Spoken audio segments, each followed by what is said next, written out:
কি অবস্থা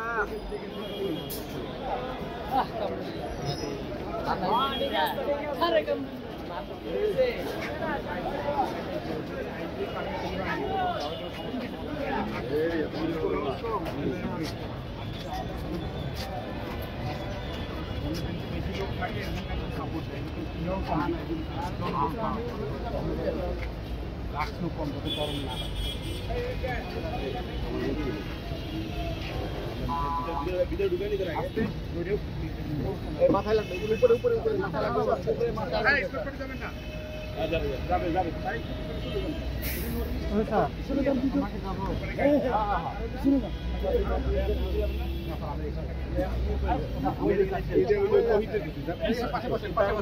সতেরোই নভেম্বর উনি অ্যারেস্ট হয় বৈষম্য বিরোধীর মামলায়।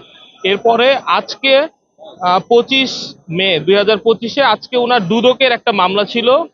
দুদকের মামলা 25/12/2024 মহানগর দায়রা জজ আদালতের হাজতখানায় ওনাকে নিয়ে আসা হয় অ্যাডভোকেট কামরুল ইসলামকে। এবং আপনারা জানেন হয়তো উনি 2017 সাল থেকে 17 ডিসেম্বর থেকে উনি পাকস্থলী জনিত ক্যান্সারে আক্রান্ত। উনি শারীরিকভাবে বেশ অসুস্থ। উনি যেহেতু গত নভেম্বর থেকে জেল হাজতে আটক আছে, উনি বেশ অসুস্থ এবং উনার ডে বাই ডে উনার ওজন কমে যাচ্ছে, ওজন হ্রাস পাচ্ছে এবং উনি পাকস্থলী জনিত বেশ অসুস্থ। আজকে গারদ থানায় যেহেতু আজকে তদন্ত প্রতিবেদনের জন্য ছিল, আজকে প্রতিবেদন আসেনি, সে কারণে শুধু গারদ থেকে তার জাস্ট কাস্টডি সাইন করে আবার জেল হাজতে তাকে পাঠিয়ে দেওয়ার যেটা প্রসিডিউর ছিল। তো উনি অসুস্থ থাকায় জেল হাজতের টয়লেটে উনি টয়লেট ব্যবহার করতে যায়।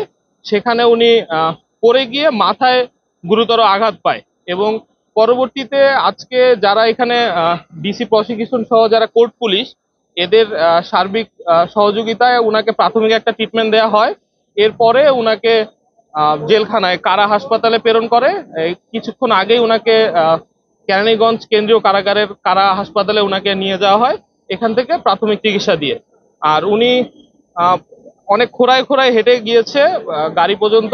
উনি বেশ অসুস্থ এবং উনি পাকস্থলী জনিত ক্যান্সারে আক্রান্ত।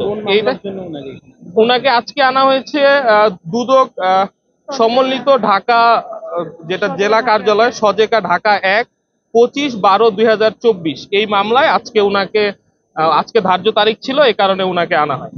পরে গিয়ে কি কোনো ধরনের রক্তক্ষরণ বা উনার মাথার পিছন সাইডে উনি আঘাত পেয়েছে, কিছুটা ব্লিডিং হয়েছে। উনার যেটা কাপড় ছিল পরিহিত কাপড় সেটা রক্তে ভিজে গিয়েছিল। উনি পরে ভিতরে উনার প্রাথমিক চিকিৎসা দিয়ে ব্যান্ডেজ করা হয়েছে মাথায় এবং পরবর্তীতে উনাকে কারাগার না সেন্সলেস হয়নি, উনি স্বাভাবিক ভাবে ছিল, তবে উনি অসুস্থ। দুদকের মামলা না এটা বৈষম্য বিরোধী মামলা? এইটা দুদকে আজকে আনা হয়েছিল, দুদকের মামলা। For more update, follow us on Facebook, subscribe our YouTube channel, get the latest update on www.daily-sun.com.